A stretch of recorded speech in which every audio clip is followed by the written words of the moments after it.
بسم اللہ الرحمن الرحیم۔ السلام علیکم ورحمۃ اللہ وبرکاتہ۔ عابد راجہ چینل کی طرف سے آج میں اپنے دوستوں کو رسول اللہ صلی اللہ علیہ وآلہ وسلم کا ایک بہت ہی پیارا فرمان بتاؤں گا۔ آپ دوستوں نے اس پر ضرور عمل کرنا ہے۔ تو شروع کرتے ہیں۔ بسم اللہ الرحمن الرحیم۔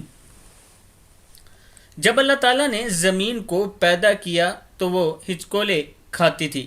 پھر اللہ نے پہاڑ کو پیدا کیا اور اسے حکم دیا کہ وہ زمین تھامے رکھے۔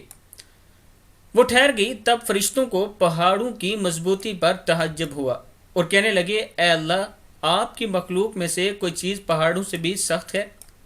فرمایا، لوہا اس سے بھی سخت ہے۔ پوچھا، لوہے سے بھی زیادہ سخت کوئی چیز ہے؟ فرمایا، آگ۔ پوچھا، کوئی آگ سے بھی زیادہ سخت؟ فرمایا، پانی۔ پوچھا، پانی سے بھی زیادہ سخت کوئی چیز ہے؟ فرمایا، ہوا پانی سے بھی زیادہ سخت ہے۔ پوچھا، ہوا سے بھی زیادہ سخت کوئی چیز ہے؟ اللہ نے فرمایا، ہاں، وہ آدمی جو اس طرح صدقہ دے کہ دائیں ہاتھ سے دے تو بائیں ہاتھ کو خبر تک نہ ہو۔ ترمذی کی حدیث ہے یہ۔ عرش کا سایہ نصیب ہونے والے 7 قسم کے افراد میں سے ایک وہ بھی ہے جو دائیں ہاتھ سے صدقہ دیتا تو بائیں ہاتھ تک کو خبر نہ ہوتی۔ مسلم کی حدیث ہے۔ میں اپنے دوستوں سے گزارش کروں گا کہ صدقہ خیرات کرتے رہا کریں تاکہ کل قیامت کے دن آپ کامیاب ہو سکیں۔ السلام علیکم ورحمۃ اللہ وبرکاتہ۔